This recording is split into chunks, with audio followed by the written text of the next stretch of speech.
Hello friends, welcome to my blog. કેમ છો બધા? સવારનો સમય છે અને 10 દિવસની મલાઈ હતી અને માખણ મારું એકદમ સવારમાં બની અને કમ્પ્લીટ થઈ ગયું છે. અને તે પછી મેં ભાખરી બનાવી અને બધું પથ્થર સાફ કરી દીધો સરસ રીતે.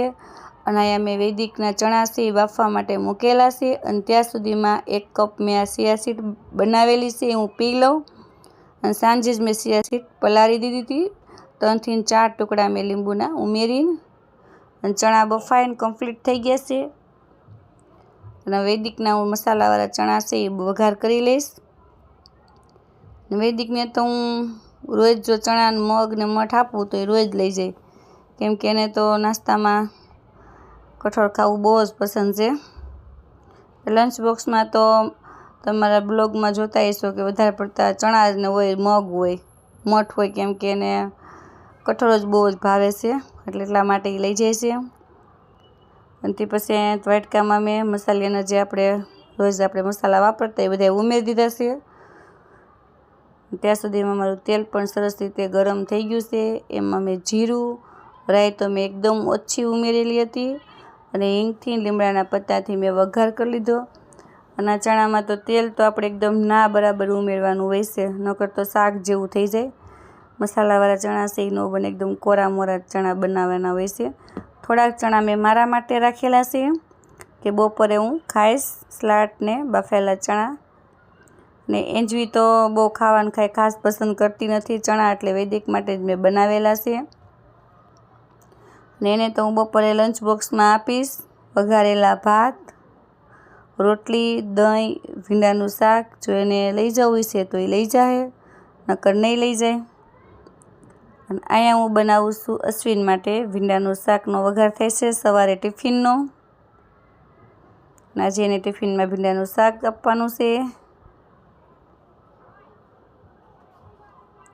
અને મસાલાવાળા ચણા પણ મારા એકદમ બનીને હવે કમ્પ્લીટ થઈ ગયા છે.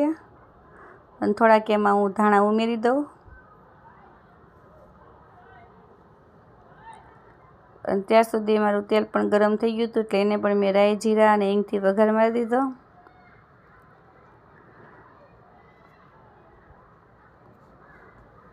અને ચણા મારા બની ગયા છે, એટલે એને વૈદિકના હું લંચ બોક્સમાં બધા ચણા છે એ હું ભરી દઉં. અને એમાં ઉપરથી હું થોડુંક અમથું લીંબુ નીચવી દઈશ, એટલે સરસ મસાલાવાળા ચણા છે એ બની જાય. અને એ મેં ચા બનાવવા માટે મૂકી દીધો છે એમનો. વૈદિક ઉઠી અને તૈયાર થઈ ગયો છે, એટલે એ જમવા માટે બેસી જાય.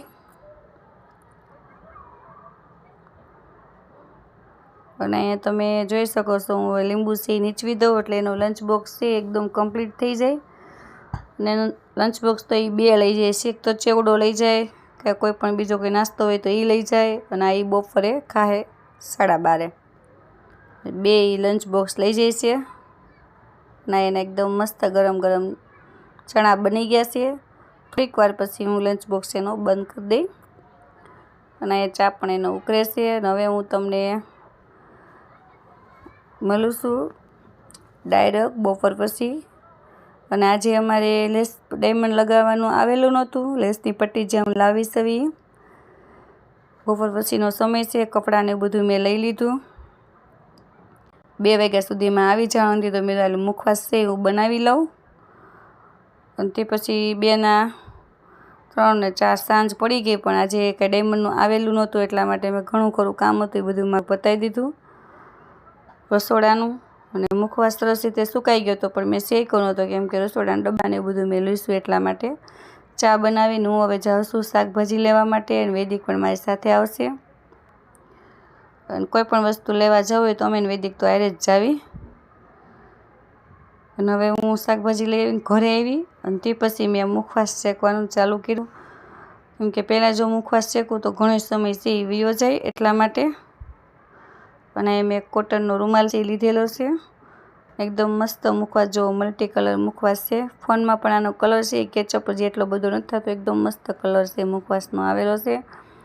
અને આ વરિયાળી છે એ હું શેકી લીધી મેં ધીમા ગેસે. હળદર મીઠાવાળી વરિયાળી કરી હતી થોડુંક, મેં એમાં લીંબુ પણ નીચવું હતું. અને બા અમારા છે એ તલને છે ઓલો સુપડા હું એ ઝાટકે છે. અને અળસી છે, અળસી ઉમેરવાથી મુખવાસ છે ને બહુ સોફ્ટ અને સરસ બને, એકદમ મસ્ત મુખવાસ બને છે અળસીથી. અને બધી વસ્તુ શેકાઈ ગઈ છે ને એ મેં અજમા લીધેલા છે. તો સિમ્પલ અજમા હોય એ જ મેં 2 ચમચી ઉમેર્યા હતા. અને બધી વસ્તુને છે હું મિક્સ કરી દે. ધાણાદાળ લીધેલી છે, વરિયાળી અને અજમા શેકાઈ જ મેં અળસી અંદર ઉમેરી દીધા હતા. મિક્સ કરી દે, સરસ રીતે મિક્સ કરી દેવાય. અને આ મુખવાસ આપણે 2 મહિના સુધી તો સરસ રીતે આપણે એને સ્ટોર કરીને ખાઈ શકાય છે. લાંબો સમય પણ બધા બનાવે છે પણ એટલો બધો ફ્રેશ નથી રહેતો. તાજો તો 2 મહિના સુધી મજા આવે ખાવાની.